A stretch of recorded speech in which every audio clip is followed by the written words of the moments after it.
오늘 본문을 보시면 사도 바울이 이제 하나님 앞에 에베소 교회를 위하여 비는 기도 내용으로 되어 있습니다. 그 기도 내용은 성령을 따라 믿음과 사랑의 충만함에 이르기를 에베소 교인들에게 부탁하고 기대하고 기도합니다. 우리 신자들이 예수 안에 있는 하나님의 사랑과 또 우리를 불러내신 그 믿음의 영광을, 그 충만을 누리게 요구하는 것은 가장 복된 기독교의 자랑스러운 본문일 것입니다. 그러나 우리가 성경을 읽으면서 이런 부분에서 좀 놓치고 가는 문제가 하나 있는데, 그 문제는 뭐냐면 우리에게 아버지의 충만을, 예수 안에 있는 사랑과 믿음을 풍성하게 보여주시는 것을 요구하실 게 아니라 믿었을 때 왜 천국에 안 데려갔냐? 사실은 현실적인 문제입니다. 그때 데려갔으면 지금 와서 고생할 필요도 없고 하나님도 걱정할 필요 없고 우리도 다 만족하고 행복하고 살았을 텐데 해결책도 주지 않으시고 그저 믿은 것과 안 믿은 것의 차이가 없는 현실을 고민하면서 포기할 수도 없고 그렇다고 자랑스럽지도 않은 신자 인생을 내버려 두시면서 무슨 여기에 나오는 기도같이 충만과 풍성을 기도한다는 것이 선뜻 현실감이 없습니다 라는 질문이 있어야 됩니다. 왜 그 질문을 하냐고요? 믿음이 없어서가 아니라 현실이 우리 기대와 다르기 때문에 이 질문은 당연한 것입니다. 교회라는 것은 신자들의 공동체입니다.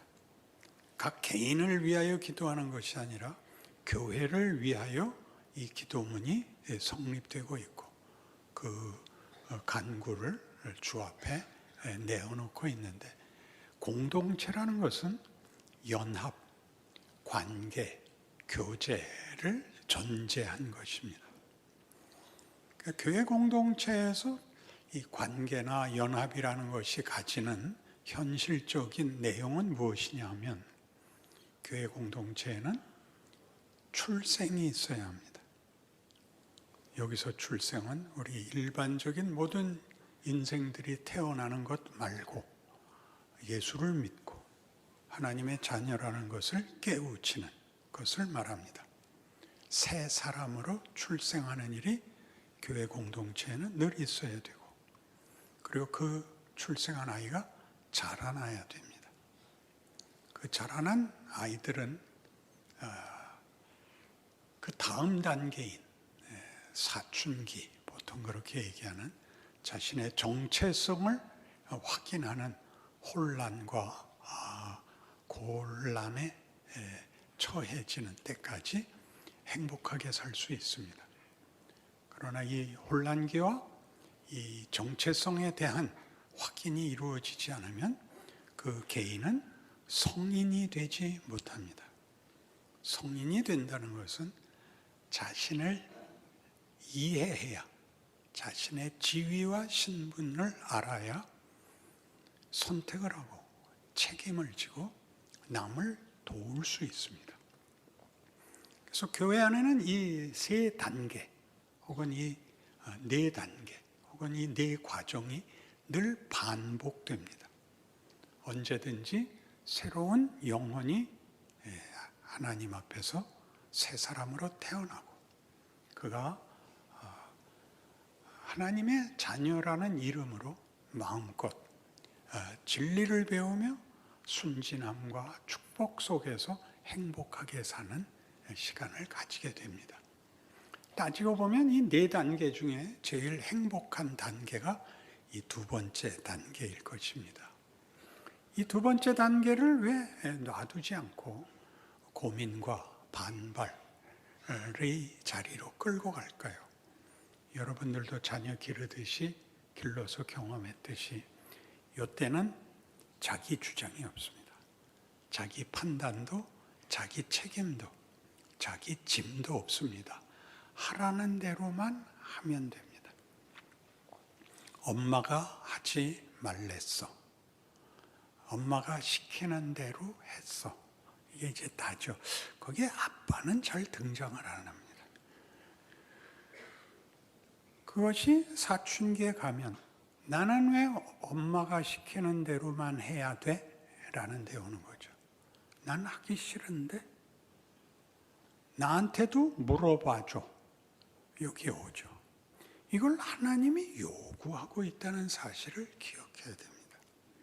하나님은 자신이 우리한테 바라는 것이 무엇인지를 우리로 납득하기를 바랍니다.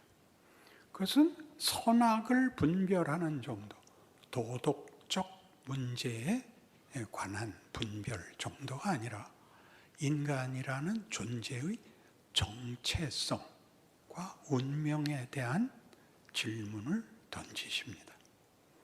이걸 지나야 여기서 항복이 개인 차원에서 이루어져야 우리는 하나님을 아버지라 부른다는 게 무슨 말이며 하나님이 우리 인생을 통하여 무엇을 하시려고 하는가를 비로소 알게 됩니다.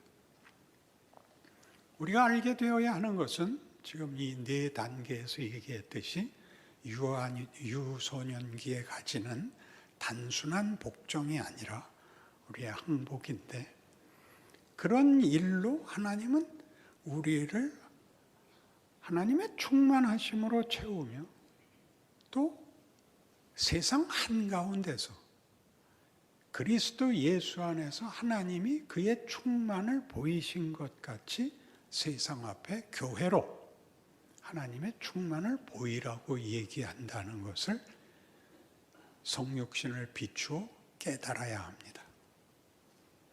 예수님은 우리가 아직 죄인 되었을 때 우리를 구하러 오십니다.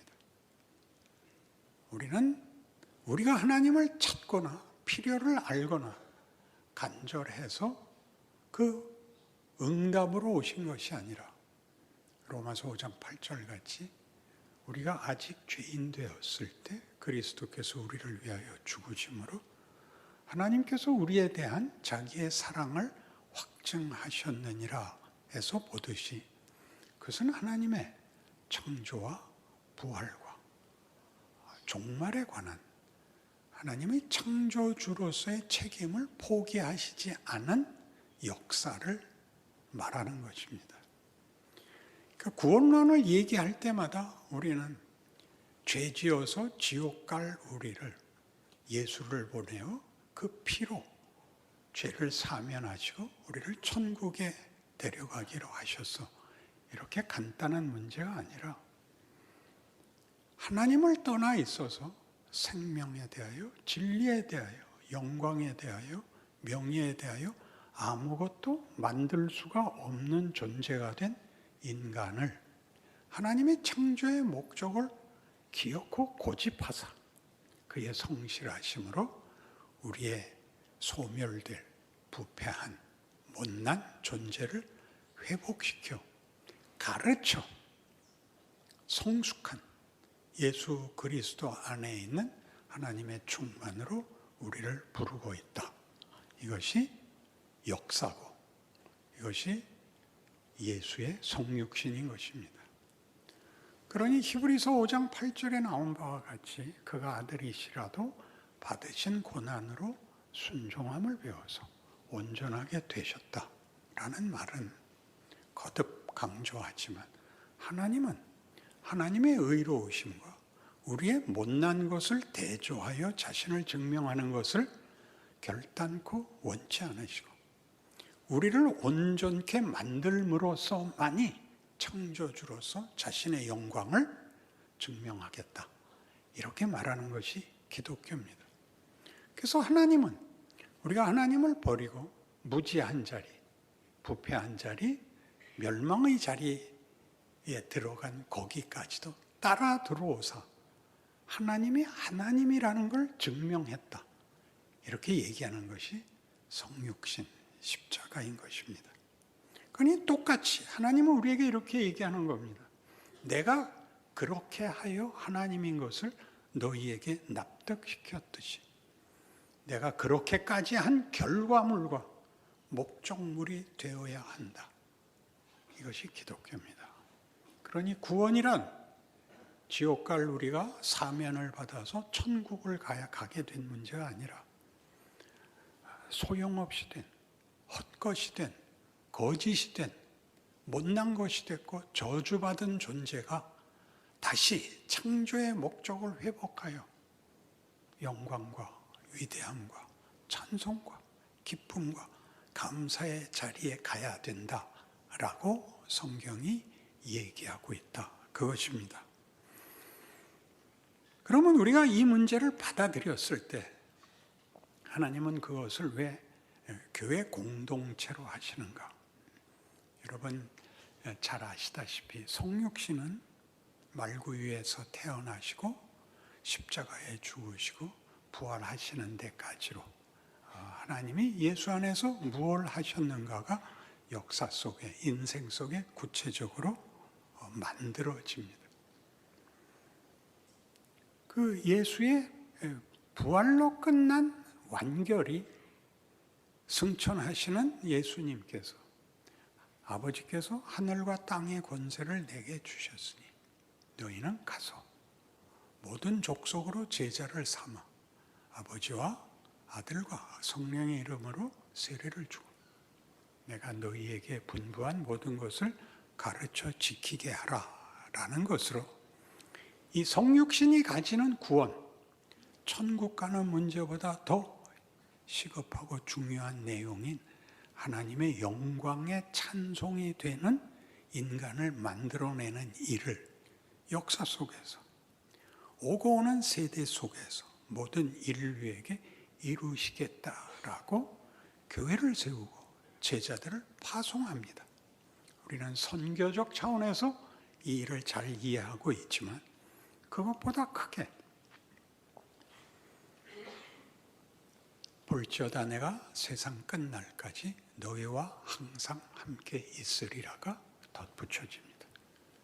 그러니까 교회는 오고 오는 세상 속에서 십자가를 그 대표적 상징으로 내걸고 모든 교우들의 모임으로 하나님께서 무엇을 하시는지 어떻게 하시는지 거기에 대한 증거를 삼고 우리 자신의 충만과 풍성으로만 가는 것이 아니라 그런 교회 안에서 일어나는 인간의 진정한 가치와 성숙으로 세상이 만들지 못하는 것, 아니 세상이 저주받아 왜곡된 것을 대조시키는 것입니다.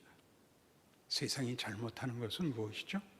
세상은 결국 보복할 수밖에 없고 원망할 수밖에 없고 그리고 비난할 수밖에 없고 모두가 망할 수밖에 없는 것이 세상의 질서입니다. 그 질서와 다른 것을 우리에게 보이라고 하시죠. 예수께서 오셔서 그가 문둥병자를 고칠 수 있고 죽은 자를 살릴 수 있지만 그가 십자가를 지신 것처럼 그리하여 폭력이 되거나 권력이 되거나 상대를 위협하고 강요하고 조종하는 방식이 아닌 하나님이 누구신가? 하나님이 내게 무엇을 가르치려 하는가? 나라는 존재를 무엇이라고 하나님은 나를 다루시는가에 대하여 교회만이 예수가 그러했듯이 교회만이 그 성육신을 잇고 있는 것입니다.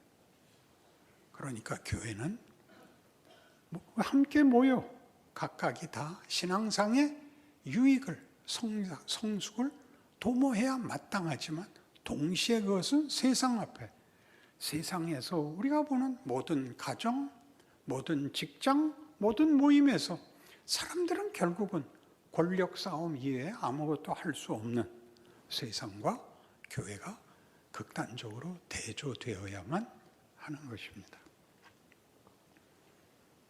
일은 권력 싸움이 아니고 승부의 문제가 아니기 때문에 마치 예수의 탄생에서 예수의 탄생을 하늘로부터 소식받은 자들은 들밖에 있던 양치기들이었습니다. 그들이 본 것은 하늘 전체를 채운 천군 천사들의 찬송이었습니다. 하늘에는 영광이요 땅에서는 평화로다. 너희가 베들레헴에 가서 말구유에 누인 아기를 보리니 이것이 우리가 하는 찬송과 선포의 증거니라. 그러니까 천군 천사가 찬송하고 온 땅에 울려 퍼진 평화를 이루기 위하여 하나님의 택한 방법은 온전한 침대에 누이지 못한 말밥통에 들어와야 누워있는 메시아를 보는 것이었습니다. 그는 그의 생애를 통하여 인생을 함께 경험하시고 우리와 같이 되시고 우리의 경우에 동참하여 우리 편을 드는 겁니다. 우리 편을 드는 것은 처음에도 얘기한 것 같이 천국으로 데려가서 모든 문제가 없는 것, 지금 벌어지고 있는 문제를 해결하는 것, 모든 문제를 해결하는 어떤 능력과 기술과 권력을 가지는 것과는 전혀 다른 얘기를 하고 있는 것입니다. 여기에 말하자면 오고 오는 세대의 교회가 가지는 자기 이해에 대한 가장 중요한 내용이 있는 것입니다. 세 단계 중에 어느 단계가 제일 행복하다 그랬죠? 두 번째 단계가 행복합니다. 그때는 책임이 없습니다. 그냥 매일 잘 크면 됩니다. 그러나 그는 분명히 부모를 가져야 됩니다. 어른이 있어야죠. 애를 기르는 부모가 있어야 되고 그 아이를 부모의 경지까지 길러내야 됩니다. 교회의 책임이고 하나님의 일하시는 방법입니다. 이 일들은 하나님이 우리와 함께 하신다라는 것으로 모든 문제가 해결된다는 식이 아니라 내가 세상에 그렇게 온 것 같이 너희도 세상 속에서 이 모든 조건 속에서 우리의 인생이 출생했고 길러졌고 사춘기를 만나고 반발하고 의심하고 절망하고를 넘어 어른이 된 것 같이 그렇게 우리 자신에게 우리를 어른이 되게 세상 말로 철이 들게 성경적 표현으로 하나님의 영광에 동참하는 굉장한 영광이죠. 보호를 받고 보상을 받는 것이 아니라 존재 자체가 어떤 지위와 신분을 가지게 되느냐에 관한 얘기를 기독교는 하고 있는 것입니다. 그러나 끝까지 우리는 보상을 받는 데서 벗어나지 못하기 때문에 어려움을 왜 겪어야 하는지, 그것을 어떻게 겪어야 하는지를 이해하지 못합니다. 예수께서 십자가를 지신 이유는 사망의 자리에 들어가기 위해서입니다. 왜 사망의 자리를 들어가야 되죠? 우리 모든 인류가 거기가 운명이 되었기 때문이죠. 사망의 자리에 따라 들어오시기 위하여 그는 오해를 받고 수모를 겪고 고통을 겪고 죽으십니다. 놀라운 일이죠. 우리 세상적인 질서 속에서는 죽는 건 지는 것이요. 힘이 없으면 이길 수 없는 이 세상에서 하나님은 지셨습니다.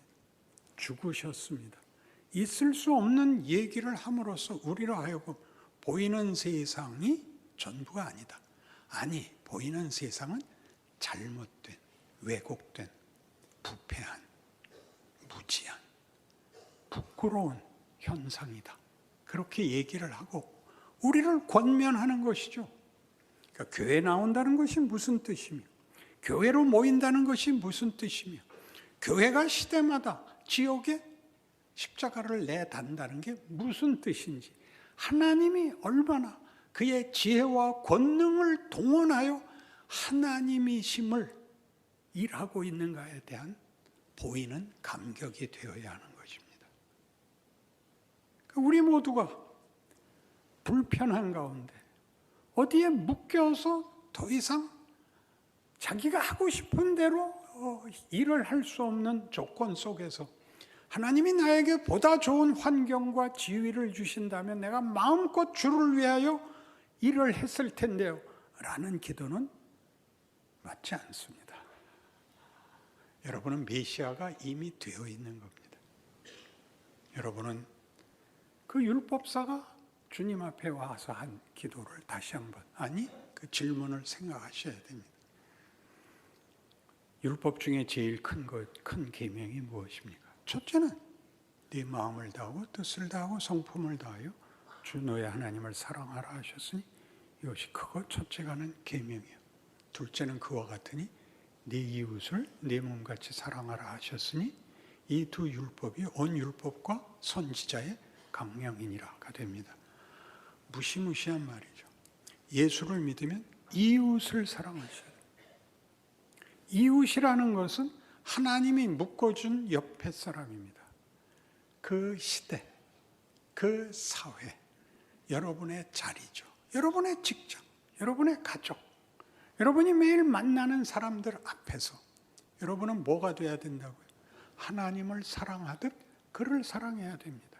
그를 사랑한다는 건 대신 살라는 뜻이 아닙니다. 고린도전서 13장에 있는 사랑장에서 사랑은 뭐가 아니었죠? 환상이 아니며 능력이 아니며 열정이 아니었습니다. 기본적으로 사랑은 오래 참는 것이었습니다. 무례히 행치 않는 것이며 이기심을 가지지 않는 것이며 모든 것을 믿고 바라고 견디는 것이었습니다. 살아있으셔야 됩니다. 살아있는 존재로서 여러분의 가치가 증언되어야 합니다. 어떻게? 다르지요. 반응이 다르죠. 예수님은 말고의 귀를 벤 베드로에게 이것까지 참으라. 너는 내가 아버지께 구하여 지금 당장 12영도 더 되는, 거기서 영은 로마 시대의 부대 단위입니다. 지금으로 하면 연대나 여단 정도의 병력입니다. 12영도 더 되는 천군을 보내실 줄 모르느냐. 모든 권력이 아버지와 아들에게 있습니다. 그러나 그 일은 그것으로 이룰 수 있는 일이 아닌 것입니다. 권력의 문제의 해결이 힘으로 되는 해결이 아니라 존재론과 가치와 영광과 찬송에 속한 것이라 이렇게 얘기하고 있죠. 그래서 십자가상에서도 마지막 기도는 이것이었습니다. 아버지여 저들을 사하소서. 저들이 자기가 하는 일을 알지 못하나이다. 그러니 신자가 가져야 하는, 교회가 가져야 되는 자기 정체성을 이해해서 제일 잘못하는 것이 뭐냐 하면 이 이분법으로 자기를 자위하는 것입니다. 난 믿어서 천국 갈 거고 너희는 안 믿어서 지옥 갈 거야. 내가 그때 천당에서 너희 놀려먹을 거야. 이게 가장 비겁한 신자의 자기 확인입니다. 너는 벌 받을 거야로는 자기를 증명하는 것이 아닙니다. 달라야죠. 위대해야죠. 멋있어야죠.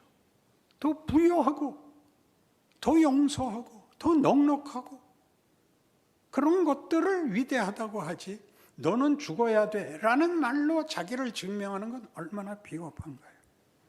그렇죠. 그래서 기독교 신자들의 가장 취약한 부분이 뭐냐 하면 나는 믿어서 천당 갈 거고 저것들은 안 믿어서 지옥 갈 건데 왜 살아생전에 구별이 안 되냐가 제일 속상한 겁니다. 그래서 주일날 올 때 다 인상을 꾸기고 와요. 자기가 만족스럽지 않아서. 그렇다고 다른 데는 못 가겠고 오라는 데도 없고 와봤자 아무 확인도 안 되고 난 뭐야? 이렇게 돌아가야 되니까 옆 사람 얼굴 한번 보실래요? 지금이야 웃을 수밖에 없죠. 그나마 자신과 현실에 대하여 왜 자신이 없는가? 예수를 믿는다는 것이 왜 마구간에 있다는 사실로 여러분이 메시아의 뒤를 잇고 있다는 사실을 모르는가가 현실적인 문제인 것이죠. 하나님이 그의 충만을, 그의 풍성을, 그의 영광을 우리로 받겠다고 하는 것입니다. 그래서 이 하나님이 자기를 증명하신 방법으로 우리도 성도인 것을 증명해야 되는 이런 방법을 하나님께서 끝날까지 우리와 함께 하심으로 성육신을 역사로 잇고 그 시대에 우리 각각을 통하여 재현하고 있다라는 확인이 이 에베소서 5장에서 기가 막힌 데 나옵니다. 22절 이하를 보죠. 에베소서 5장 22절. 아내들이여 자기 남편에게 복종하기를 주께 하듯 하라. 이는 남편이 아내의 머리됨이 그리스도께서 교회의 머리됨과 같음이니 그가 바로 몸의 구주시니라. 그러므로 교회가 그리스도에게 하듯 아내들도 범사에 자기 남편에게 복종할지니라. 남편들아 아내 사랑하기를 그리스도께서 교회를 사랑하시고 그 교회를 위하여 자신을 주심같이 하라. 이는 곧 물로 씻어 말씀으로 깨끗하게 하사 거룩하게 하시고 자기 앞에 영광스러운 교회로 세우사 티나 주름 잡힌 것이나 이런 것들이 없이 거룩하고 흠이 없게 하려 하심이라. 이와 같이 남편들도 자기 아내 사랑하기를 자기 자신과 같이 할지니 자기 아내를 사랑하는 자는 자기를 사랑하는 것이라. 누구든지 언제나 자기 육체를 미워하지 않고 오직 양육하여 보호하기를 그리스도께서 교회에게 함과 같이 하나니 우리는 그 몸의 지체임이라. 그러므로 사람이 부모를 떠나 그의 아내와 합하여 그들이 한 육체가 될지니 이 비밀이 크도다. 나는 그리스도와 교회에 대하여 말하노라. 부부가 그리스도와 교회의 연합과 같은 거래요. 부부가 된다는 것을 어디에서 가장 오해를 하느냐 하면 사랑하는 사람과 살기로 했다고 시작하고 기대하고 서로 쳐다보고 있는 것이 인생인 줄 알아요. 둘이 쳐다보고 있어야 되는 게 아니라 둘이 인생을 살아내야 합니다. 그러니까 남자들의 최고의 죄는 돈을 못 벌어오는 겁니다. 그죠? 여자의 최고의 죄는 살림을 못하는 겁니다. 살아야 하는 것이 둘이 합쳐서도 언제나 넉넉하지 않기 때문에 당신 탓이다가 된 거죠. 당신만 빼놓고 누굴 만났어도 이거보단 나을 거다. 이게 큰 유혹이 되고 시험이 되는 겁니다. 둘이 삶으로써 우리는 자기가 겪는 약점을 혹은 자기의 어리석은 것들을 혼자 감출 수가 없게 됩니다. 아내에게 뽀록이 나고 남편에게 뽀록이 남으로써 커야 되는 거죠. 이번 부부싸움하고 다음 부부싸움은 급수가 올라가야죠. 그게 부부입니다. 헤어질 수 없으니까. 그리스도와 교회에 대하여 얘기합니다. 둘이 그래서 엄마는 고치지 못했는데 아내가 고치는 게 있죠. 그렇죠? 아버지는 못했는데 남편이 고치는 게 있습니다. 우리는 결국 양보해야 살 수 있습니다. 그것은 자기의 권리를 양보하는 게 아니라 없었던 것을 받아들일 수 있는 존재가 됩니다. 가장 못 견딜 것 같은 것까지 받아들일 수 있는 존재가 됩니다. 사망을 짊어진 십자가 같이 말입니다. 굉장한 대로 부름을 받죠. 그러니 에베소 1장 23절에 있는 것 같이 교회는 그의 몸이니 만물 안에서 만물을 충만케 하시는 이의 충만이라는 말은 교회 없이는 예수님이 혼자서는 충만하지 않겠다는 겁니다. 함께여야 충만하겠다는 겁니다. 신자가 된다는 것은 예수께서 우리와 함께 대등하게 부부같이 충만을 이루겠다고 하시는 선언입니다. 그것은 우리가 아는 모든 보상의 개념에서 착하게 살면, 잘하면 받는 상급의 문제가 아니라 지위와 신분에서의 상상할 수 없는 격상입니다. 성경은 늘 우리를 기업을 물을 자라 그럽니다. 부모가 자식에게 기업을 물려주듯이 통치와 영광과 권능에 대하여 하나님이 우리를 동료로 부르고 있습니다. 상상이 가지 않죠. 인간이라는 존재는 착하게 살면 그만이 아니며, 도덕성을 지키면 그만인 존재가 아니며, 하라는 대로 성실히 살면 되는 존재가 아니라 그 정체성에서, 그 지위에서, 그 신분에서 말할 수 없는 영광이 요구되고 있다. 조건과 자격으로가 아니라 목적으로 요구되고 있다라는 걸 아신다면, 여러분의 현실에서 일어나는 것 중에 어떤 일이라도 여러분을 넘어뜨리거나 손해보자고 생기는 일이 아니라 그 모든 것 속에서 무엇을 내가 더 채워야 하는지에 대한 하나님의 인도하심이라는 걸 알게 될 것이요.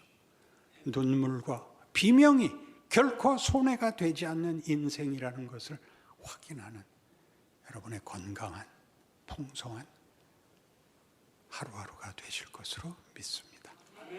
기도하십시다. 하나님 아버지, 하나님을 아버지라 부르면서도 우리는 그 자녀된 신분과 그 영광을 깨우치지 못합니다. 미련하지요, 못났지요. 그러나 이제부터는 그러지 않겠습니다. 보상을 요구하는 자식이 아니라 아버지가 요구하는 자식의 영광의 자리에 하나님의 하나님 되심에 참여한 그 아들의 영광을 이어받는 우리 모두가 현실 속에서 만들어질 것이요, 노력할 것이요, 기도할 것이요, 실제로 자라날 것을 약속합니다. 그 승리와 그 기적을 우리 모두로 경험케 하여 주옵소서. 예수님 이름으로 기도합니다. 아멘.